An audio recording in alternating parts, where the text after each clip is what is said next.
Well, welcome to the live stream. Appreciate you joining me tonight. Sorry about the feedback. If you're on live, let me know if everything sounds good. I am going to take some questions before we get off tonight, but we are comparing the home studio setup with the large venue.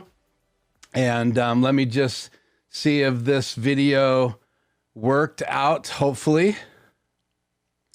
And it looks like it did. So I had a chance to go behind the scenes and be at the local venue that I had been doing some work last week. I got a chance to go Thursday night. They didn't have any cameras going, so I did an interview on Sunday morning with Stephen Fields, who is the staff pastor over admin. And he agreed to allow me to go behind the scenes. I ran some lights for them back in August when they were in transition. What they did is they toured during the last year when the church was not open for a live audience. They tore half the auditorium, lights down, half the stage down, made it more of a set that they could do recording for each week. And then they did another set behind the back of the stage behind the wall, and they made kind of an intimate living room set for their worship team. And they would come in and pre-record a number of weeks, and then they would broadcast that on the live service, and then everything was pre-recorded. So pastor at home doing his part, or in the office shooting with a camera and a cameraman, or at home with his wife, and it was all pieced together and it was broadcast. And that's how they did services for quite a while. Hey, Freddie, good to see you too. Audio sounds good. Freddie, let me know. Sorry about the glitch at the very beginning. I do need to do some editing on a clip I'm going to show you. I actually interviewed Stephen right in the main auditorium at the end of the morning event, and tried to let most of the crowd disperse, but you're going to see a little round circle. I did not have time today, and I'll explain that in a minute. I didn't have time to do the final edit, so I am recording here on the ATEM Mini Pro. And if you don't know anything about me, my name is Keith. Thanks for joining me on this live stream. It's been a crazy couple of weeks, and we'll talk just a little bit about that.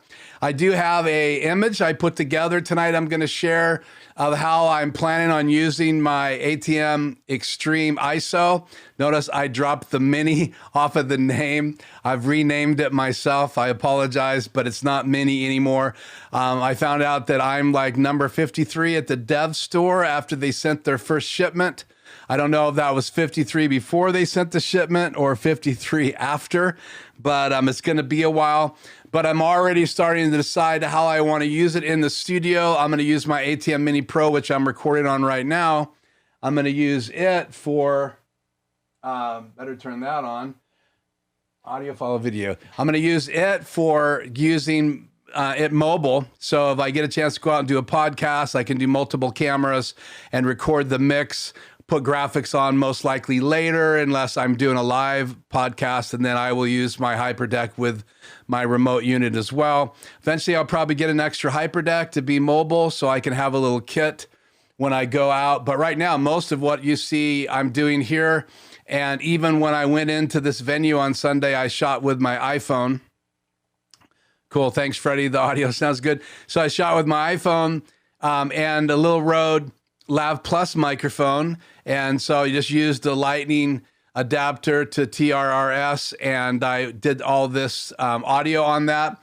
And I used that a lot for run and gun. I didn't want to take all this equipment, draw a bunch of attention to this interview, and I wanted to just kind of be behind the scenes, set up a little light stand with a Joby phone adapter on it, and then I just used my iPhone and an adapter just like this.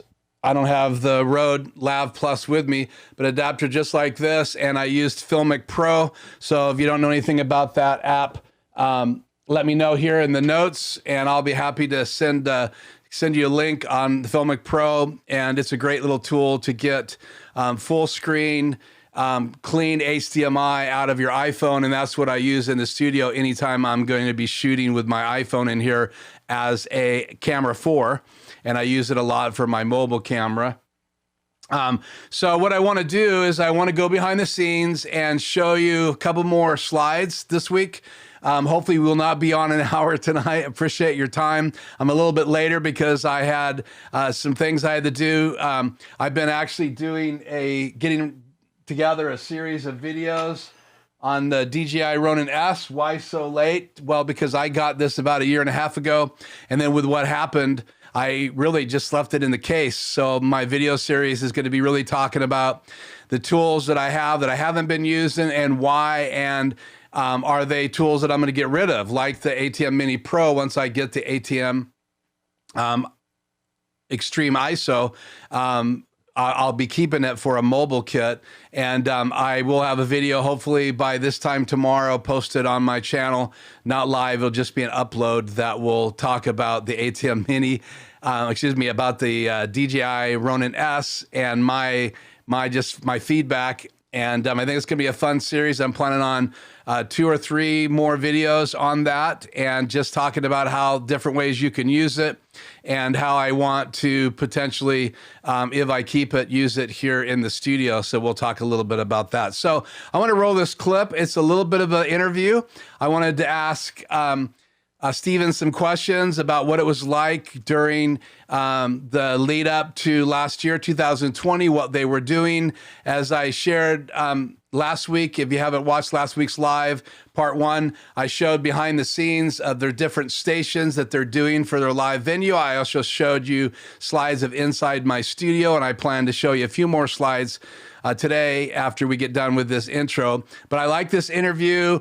Steven agreed to kind of tell the story. And again, you're going to see kind of a blue ball blocking out some faces. And again, I'm not going to leave this video up after tonight. I am going to do a final edit on it and make sure that that's completely blurred out. So anyway, so let's roll this interview, and I hope you enjoy this question and answer time with Steven Fields from the Garden Tri-Cities, a local church, local venue, and they have a live stream and live audience now, and they are using Blackmagic Ursa cameras that they've only had for a few months now. So let's check this out. Well, hey guys, I'm actually here with Steven, and you are on staff here, and this is kind of your home facility. This is our home church, yep. I've been here for 16 years total. Parents started the church in 2005 and been on staff here for about 8 years. Cool. So what's it been like doing live streaming and just the whole process that you've gone through with live venue, live streaming? Yeah, well, it's been a lot. It's been a big process. We started way back in the day, probably 7 or 8 years ago. We started doing recording of our services and stuff like that, but we weren't broadcasting it anywhere. It was just for us to start training people to get ready. One day we are going to broadcast, but we want to be prepared. And so we did that for a few years of just, we'd record things and all of our services, and we get people comfortable. And it wasn't until about 4 or 5 years ago that we said, okay, let's start going live stream and doing stuff like that. So we started doing that, and it was fun, it was cool, but it wasn't the product that we felt pictured who we were. And I think that was one thing is, we'd watch our online services and we would just say, that doesn't feel like if you were here live, it's not the same feeling. And so we actually took a break and took everybody. It's okay, we're going to take a minute, we're going to stop, and then we're going to rethink through this stuff and kind of take a minute to revisit what does this going to look like and what do we need, and then COVID kind of went through its thing, and so it kind of gave us an opportunity to say, okay, let's take the next step and let's go big or go home. And so we got a bunch of new equipment, and we are starting to relearn some things, but keep moving on that journey, and we're really starting to like kind of where we're going with our live stream and whatnot. So what are some of the things that you deal with or have dealt with when it comes to having a live audience? You alluded to it, right? Yeah. It didn't feel live to the live stream audience. So what are some of those things that you've kind of discovered, especially this last year with having the live audience back and also having this total focus on live streaming. How do you blend it all together, and what's the differences when they're together and not together? Yeah, it's a big difference. It's big because once COVID hit and we started, we went through a season where we didn't have anybody in the building with us, and for a while we were just doing pre-produced shows, and we would make it look like it was live, but it was all produced beforehand. Yeah, you actually had worship in the back. Completely out of the main venue. We took that season where everybody was home, and we kind of wanted to feel like, hey, we're all home together, and so did the living room worship set and the living room messages, and just because we wanted to feel like, hey, we're all in this together. And but once things kind of started opening up, we kind of went into a service where we were doing live stream in our services, but with nobody in here. And it was interesting. It was it's different because you have people that, like me and you were talking before, have people that feel like it's a TV show, so stay quiet, don't do anything. I know, I was here the day your dad goes, hey guys, don't forget you're here. Yeah. This is a live audience, even though we were all here. I was running lights, you were running the team, and everybody had a station and a job, so pretty much all of us were here as part of that live stream, but we were the live audience too. So what's been the transition now that the live audience is coming back? And I know you guys have new equipment. So what have you guys kind of done? What are some of the things that have changed just recently? Well, we've created, it's all done with the team. You got to have a great team, and that's one thing. That's one of the main reasons we shut down a few years ago, is just because the team wasn't where they needed to be, and we didn't want to keep stretching people, and it's like, no, let's take a time out, let's rebuild, let's refigure out. So it takes a great team, and so one of the things that we've been doing is we have our own separate online mix, and so it's a separate room. We built a mixing studio back behind our I got to be in that last week. It was cool to be in a room where you're actually mixing the live sound, which is a concept I think a lot of people forget about. Especially if they're just doing like a home studio like mine. I turn the in-house speakers off and everything is the live stream mix. But when you have a live audience, you have to have a live stream audience mix and a live audience or a live stream audience. So what else has changed? So some of the things that changed is, other parts of the team that we need is we have people in the back that are running all of our lyrics and all of the switching. So every time camera shots are changing, there's someone back there doing that. There's a team of people back there. There's someone that's on a headset that's kind of producing the whole service as a whole on a headset, talking to everybody, saying, hey, here we go, get ready for this. And so there's a lot of moving parts, and we're not even at the top yet. Like, we're not even there. We're just beginning. And I think it's just been a learning curve. And I know a lot of times we'll come across someone and say, well, this is how we've always done it. And one of the things we're trying to kill is how we've always done it. Because we know that where we want to go, the things that got us to where we're at now aren't going to be the things that get us where we want to go. And I always hate to try to say that there's positive things that have come out of COVID, because it sounds wrong, but it's not wrong. It's so true. Because it's really forced us outside of boxes.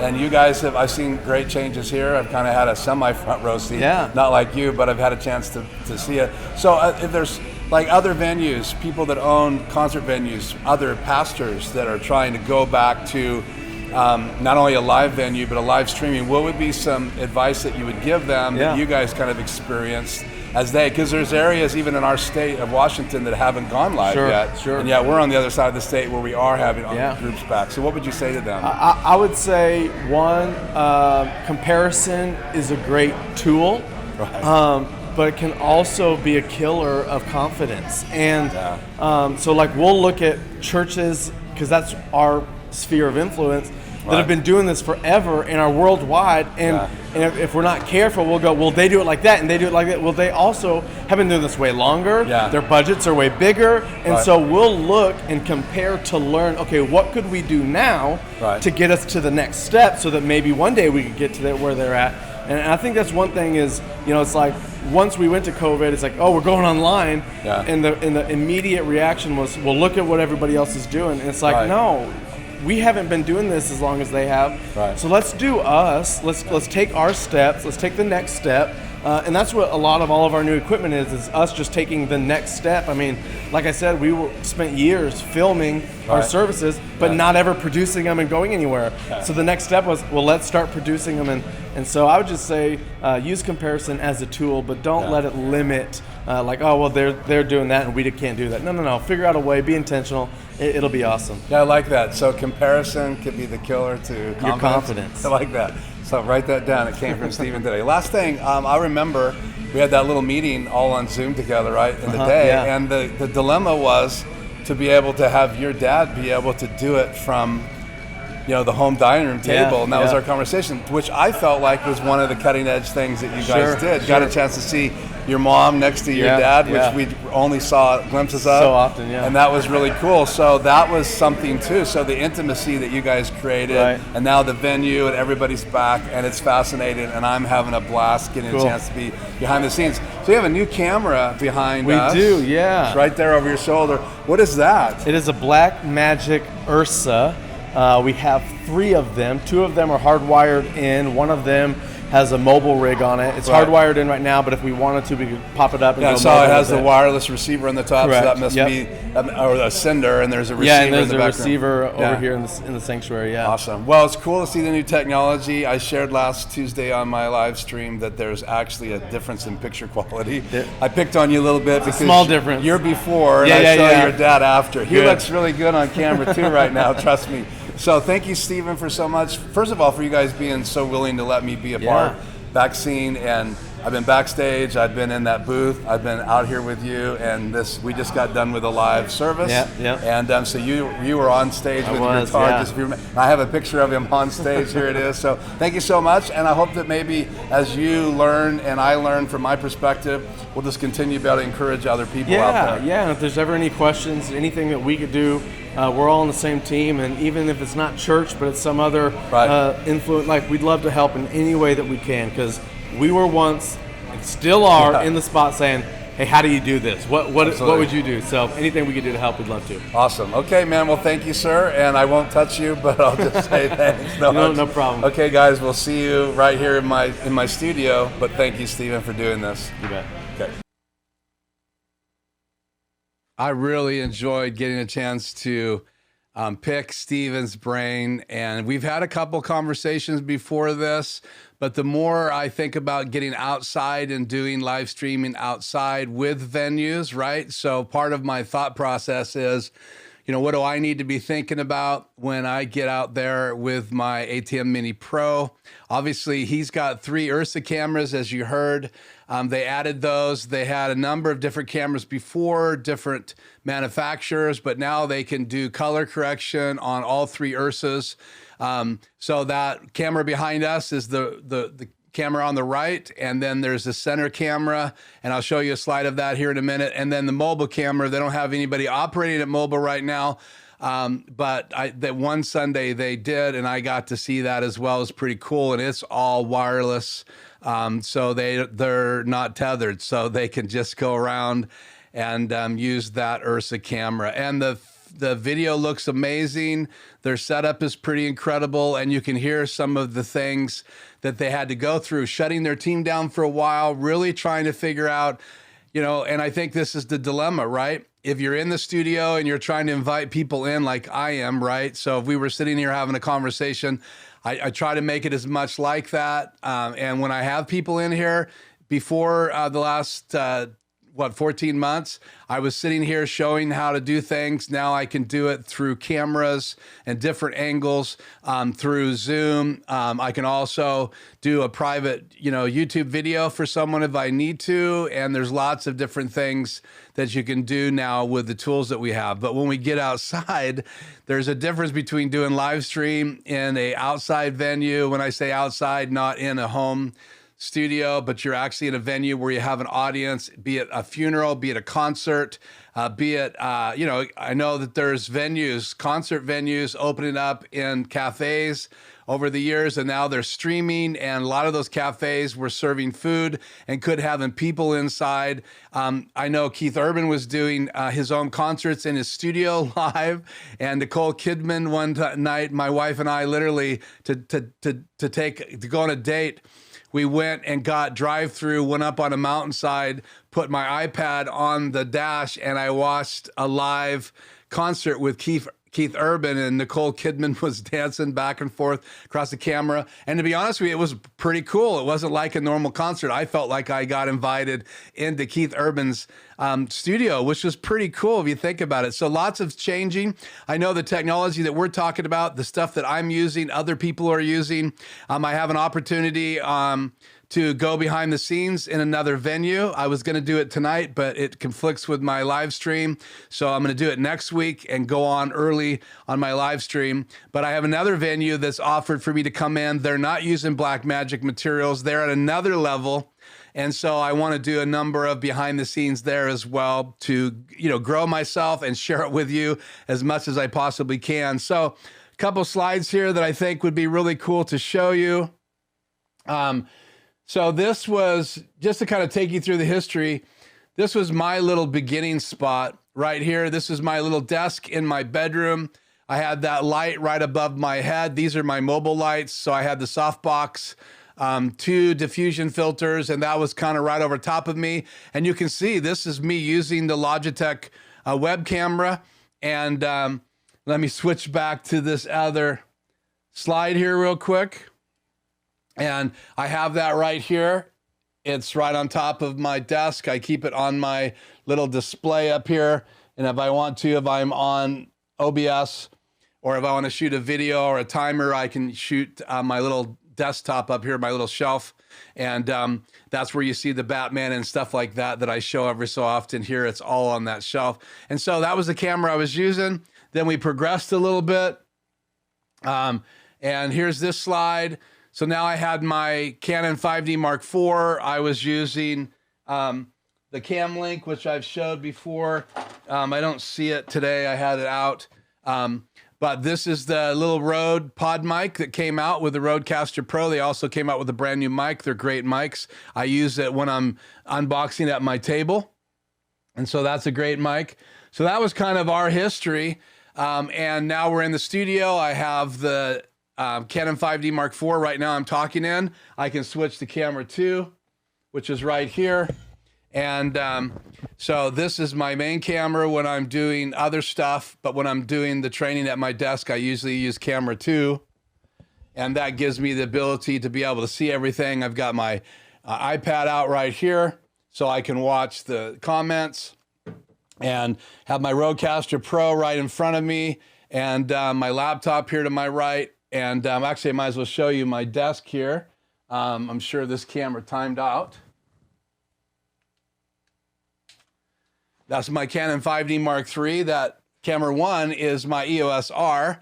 And I had that completely set up differently this week. And that's part of the reason why I'm late. I was putting the studio back together because to use my gimbal, I used my EOS R. It's the only one I had the adapter for, the USB cable that goes in the Ronin S, and you'll see that in the video that releases tomorrow. And so I had to use the Canon 5D Mark IV, so I was putting all this back together, trying to get video together. Just shot this interview on Sunday and had a full day.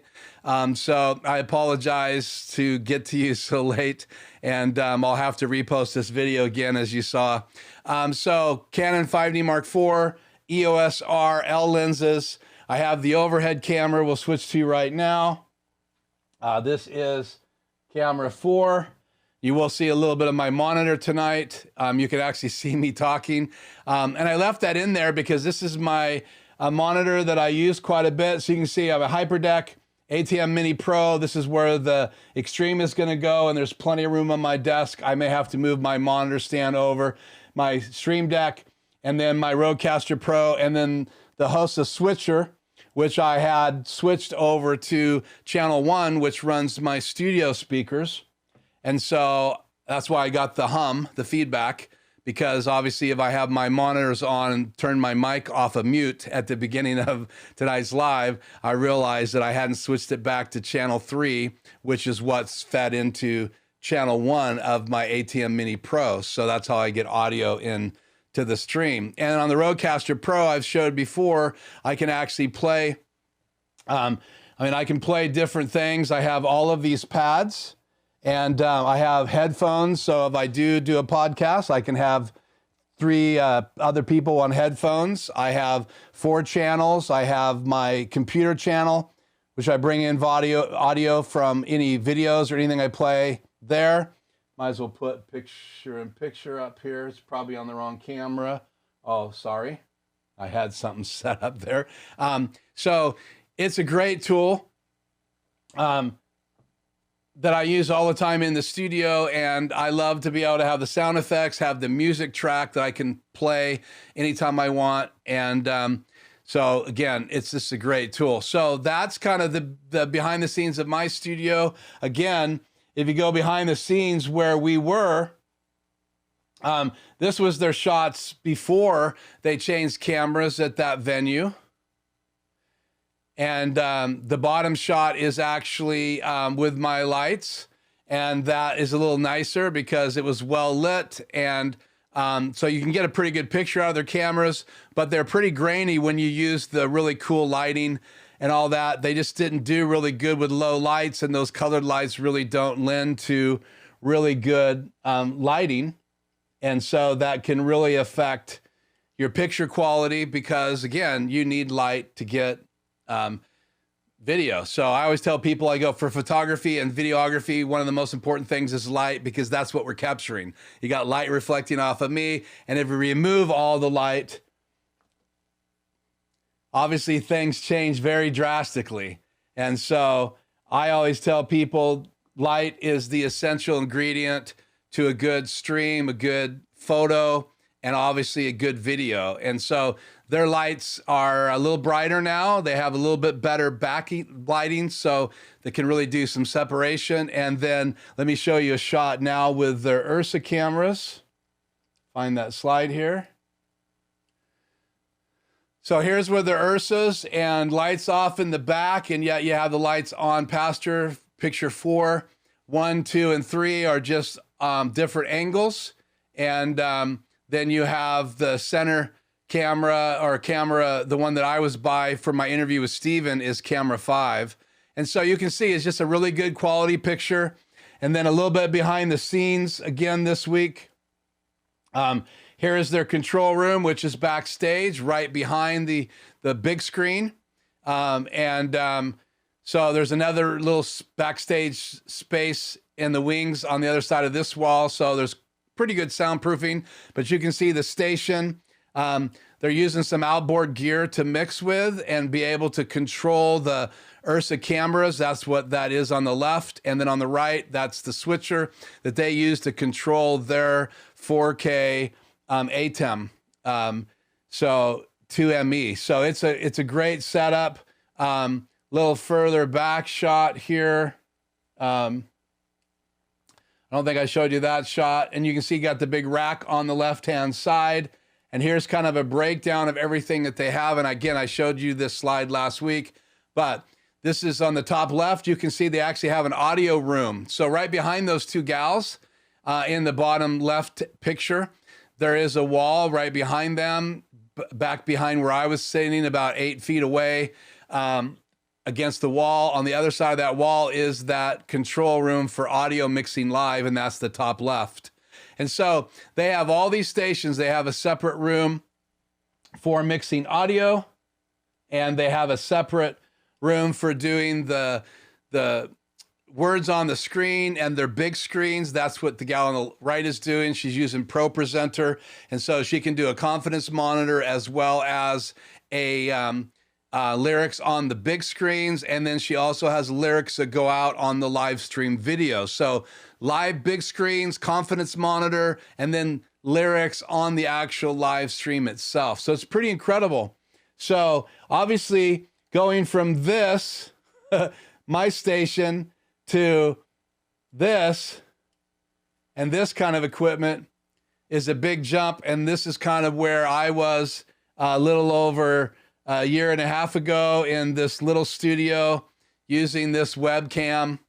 And now, obviously, I'm in this studio using my equipment, my ATEM Mini Pro, my Rodecaster, my 2 main cameras, and then my overhead camera that shoots down on the desk is my Canon 5D Mark III, and it times out after 29 and some change minutes. And so kind of frustrating to have to get up in the middle of a 1 hour live stream or a training and turn that off and on. And I have in OBS used my Logitech C920 because it doesn't time out, and it's not as nice a picture, but it still gets me by if I want to go for an hour training meeting. So for whatever it's worth, that desk that I'm using now compared to the desk I had before is a big transition for me. And I'm sure that you guys are transitioning as well. And that's part of the reason why I wanted to have this live stream here in my studio to talk about the studio. And that's mainly what I've been focusing on, kind of giving a behind the scenes and trying to help people out along the way. Hey, KJ, good to see you. Anybody else on here? So one other thing I wanted to share before we take some questions. I was in the audience. I got a chance to watch the Ursa camera being used. This is the main Ursa camera. This is Sunday morning. There is my iPhone shot, which it looks pretty good in low light until you get up close. It's pretty grainy. And you saw that in the video that I did with Steven. So here's that shot. And my wife was funny. She said, I know why you sat here. You want to watch the camera and the cameraman. And I laughed and said, no, that's not why I sat there. That's one of the better places for sound. And I wanted to just watch the event happen and also participate and get my head wrapped around what I wanted to do in my interview with Steven when we actually got a chance to do that interview. So again, today I wanted to talk about the venue, how they went to the Ursa cameras, how they solved some of the problems that they were dealing with, how much important it is for them to have a team. And I really believe if I'm going to do an effective job outside of my studio, when you have to deal with lighting, you have to deal with audio, you have to deal with video, you have to also deal with the production of switching, which, it's hard to just do a live stream in my studio when you're changing cameras, because if you forget one thing, then, you have that on your live stream forever unless you can edit it. And that's part of the reason why this time I'm getting the ISO in my studio. So right now I could be recording all the ISO tracks and then I could re-edit changing cameras if I do something wrong or push the wrong button. So I have a few minutes for some questions if you guys have any. Hopefully, you'll go back if you got in here late. You'll come back later tonight when I get the edited version up. It might be tomorrow. Again, this live stream is not going to be available after we're done going live. I need to do some editing on my interview with Steven and get that up permanently. So, hey, Mr. Broker, thanks for showing up. I'm KJ. Freddie, as always, thank you, sir. Missed you last week, but you were so kind to apologize for missing the live. You don't need to apologize, but that was awesome. I'm glad you're here. You could share this with your friends or anybody else you're connected with. My connections are all over now. So, I do occasionally tweet different people that I meet on social media. I'm trying to respond to every single message on my channel. I'm not sponsored. This is not monetized. I do have an Amazon associate link, so the links are associated, and obviously you know how that works, but this is not a sponsored video. Haven't had a sponsored video, so everything that you see that I have in the studio, I've paid for, or my wife paid for. So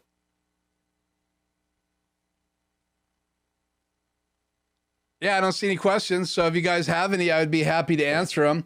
I wanted to show you a couple things I bought this week. And then I have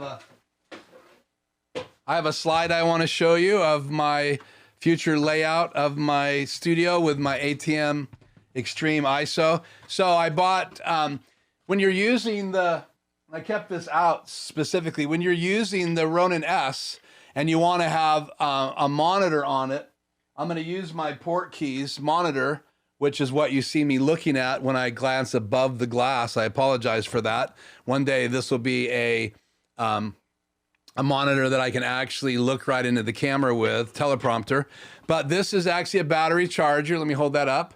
And just a generic one. And I got a couple of these smaller batteries because when I'm using my Portkeys monitor,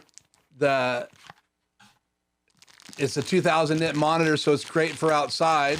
And you'll see that if you watch the video that releases tomorrow. I want a lighter battery, and you're probably real familiar with these Sony Mp batteries, and this is the smallest you can get. And I have 2 of these so that I can switch them out and use my Portkeys BM5 monitor on my Ronin S. And so I also purchased another switch. These are the switches I've been using in the studio.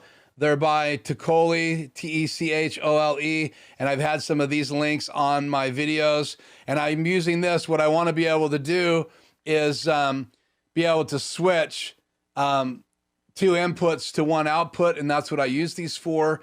And so that gives me the ability to send a signal someplace like in my ATEM, so I could have 2 inputs and then choose which one of those that I want to send.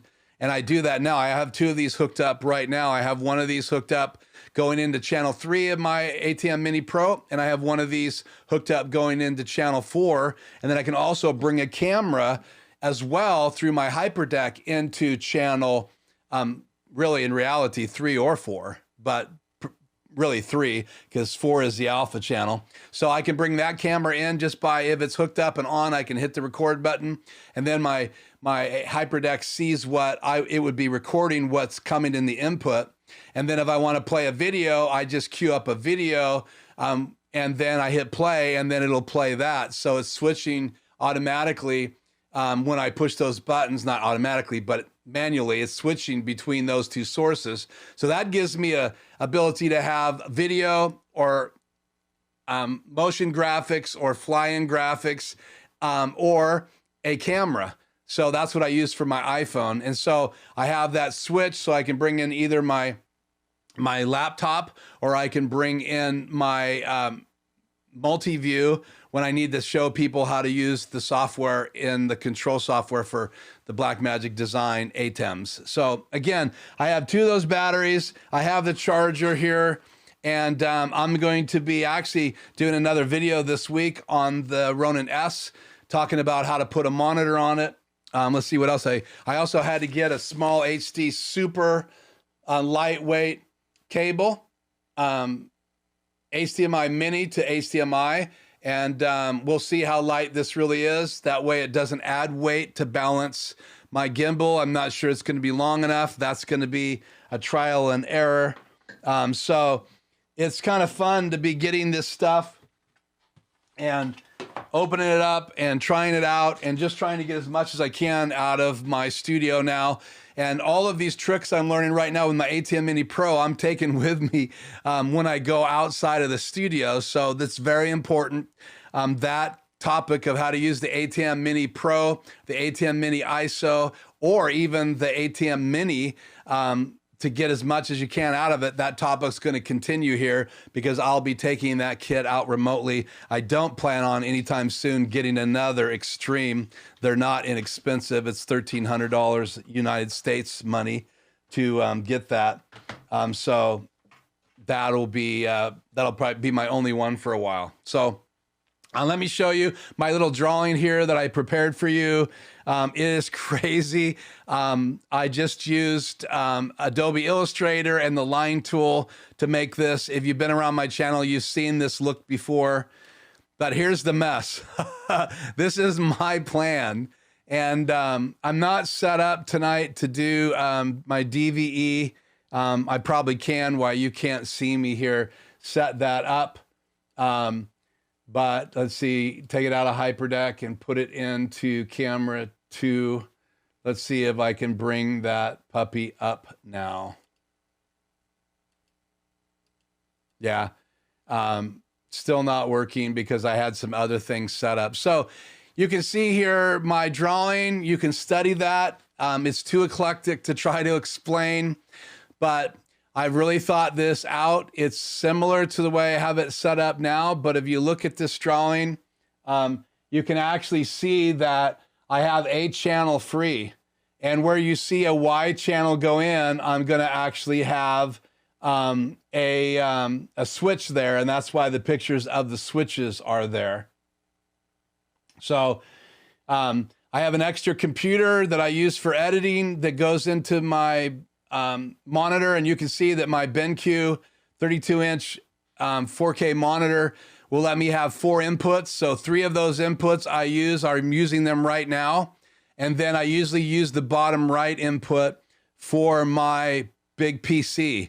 And I have that as a backup. I can use it to either, if I want to play a game, if I want to stream from another device, if I want to do some fast rendering, it's faster than my laptop. So you can see I have all my cameras there, including my iPhone set up, my my HDMI to SDI adapter 6G that comes into my Hyperdeck.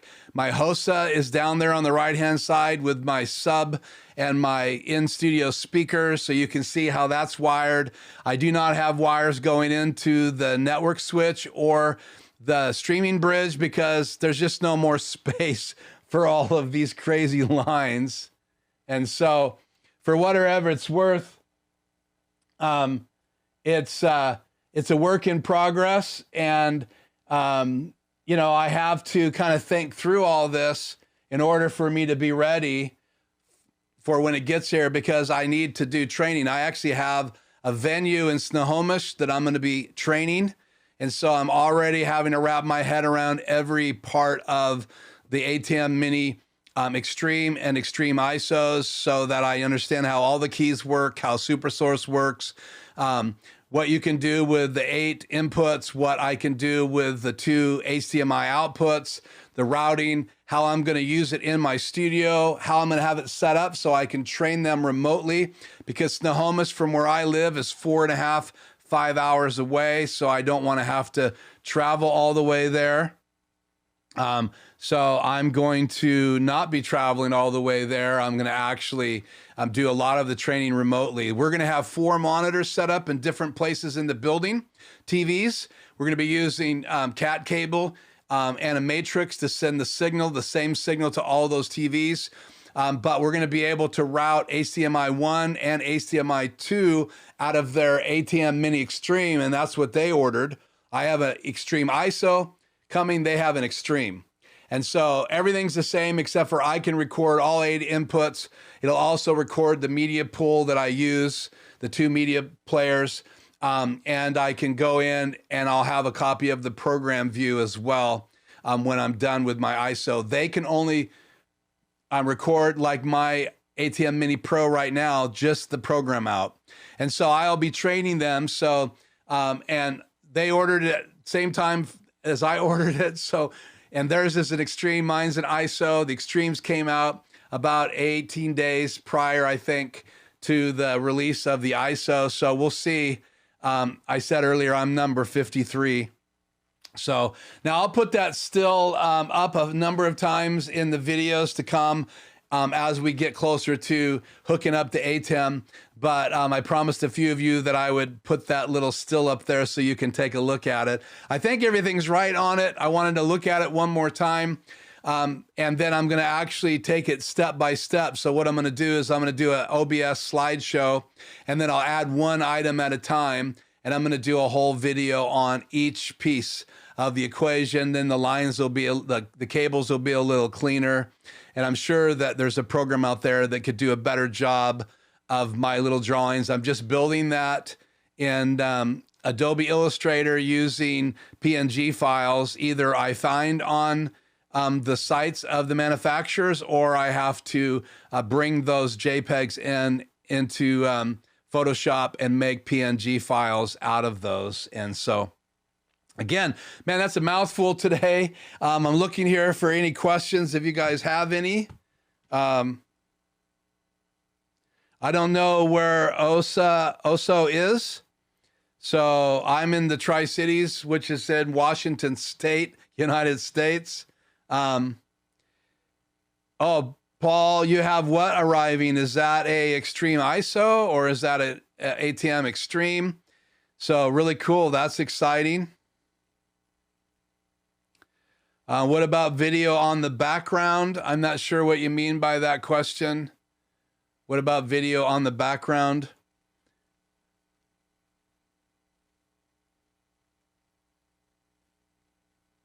So awesome, Steve. You've got a ISO from the dev store last week. Wow, I'm number 53. So I waited. I was really debating if I was going to get one or not.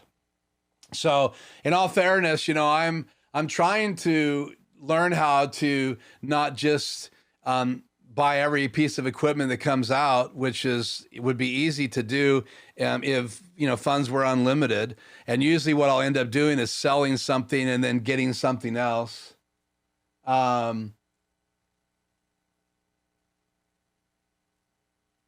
So SuperSource, if you don't know what SuperSource is, SuperSource is what you usually only saw in the $3,000 or higher mixers by Blackmagic Design. And what it does, it lets you put a number of basically picture-in-pictures on the screen with a background.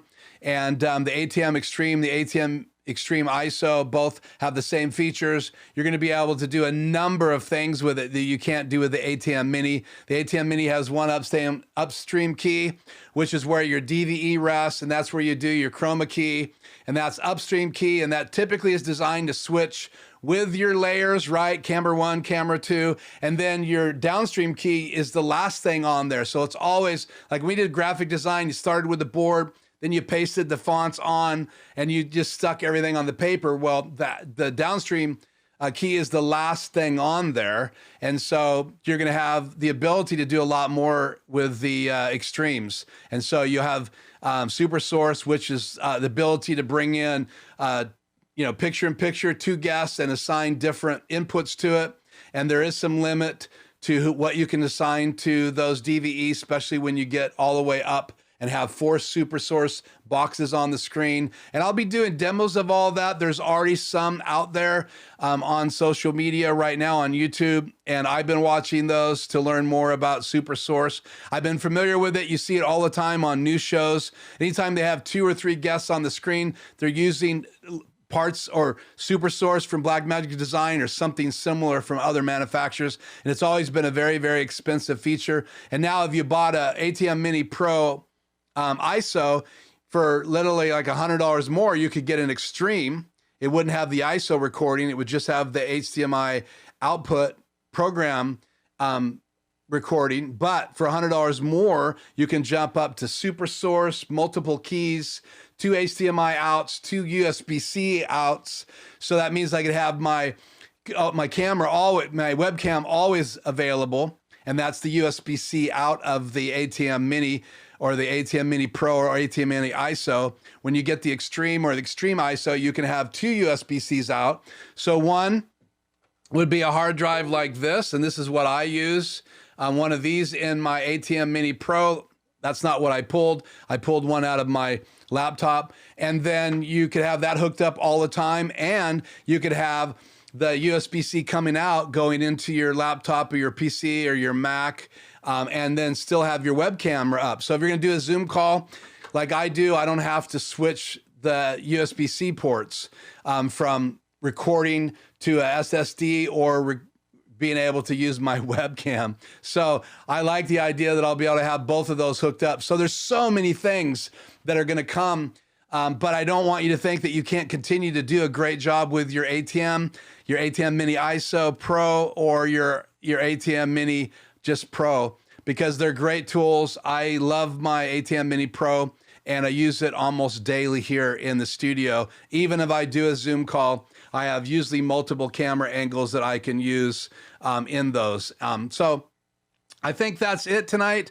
Let me see if there's any other questions. Thank you guys for jumping on. I'm trying to be on here every Tuesday. I will be on earlier next week because I am going to go look at that other venue. They do their gigantic rehearsal for their weekend events, and they do that on Tuesday, and I've been invited to go behind the scenes and see what they're doing there.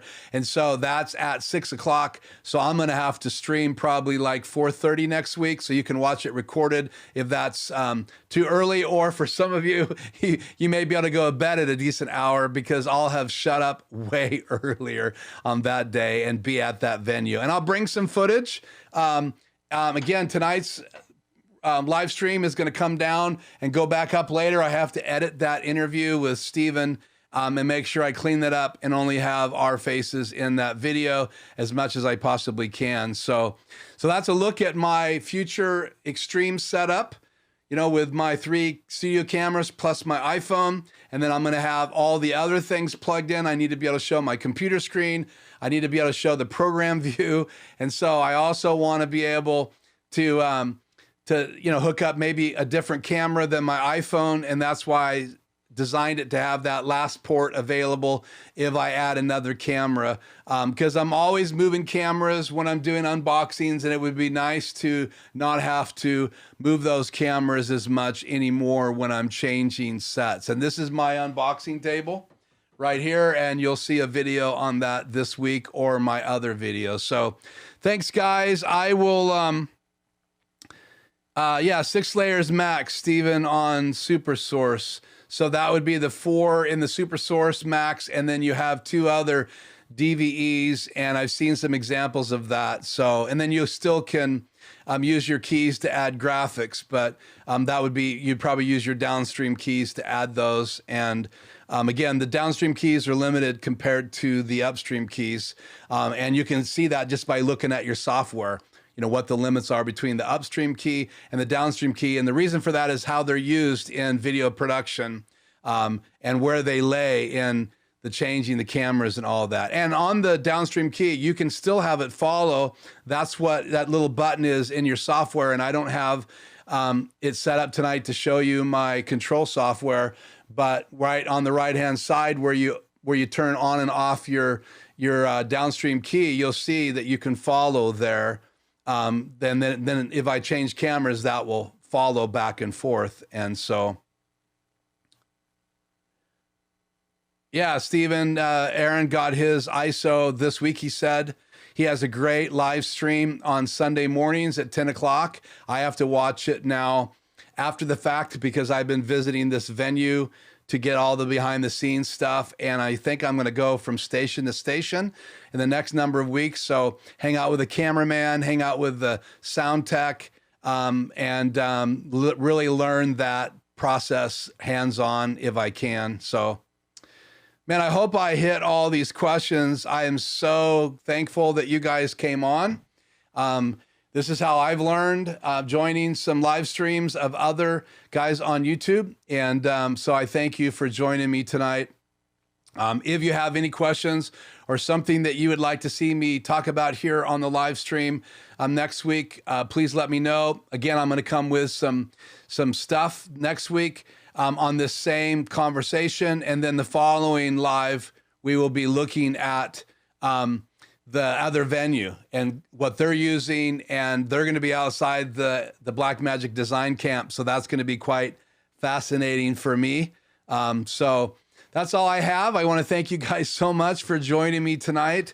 I'll be on early next week. I'll try to get that announcement up about an hour before. So around 3 o'clock, you should see my still image of what time I'm going to be on live. I'm anticipating somewhere between 4:15, and then wrapping up by 5:15 because I've got to hit the road and go get to that venue and arrive on time so I can see the cool stuff behind the scenes. So I'm excited that there's some venues opening now. Obviously, we're being as safe as we possibly can when we're there.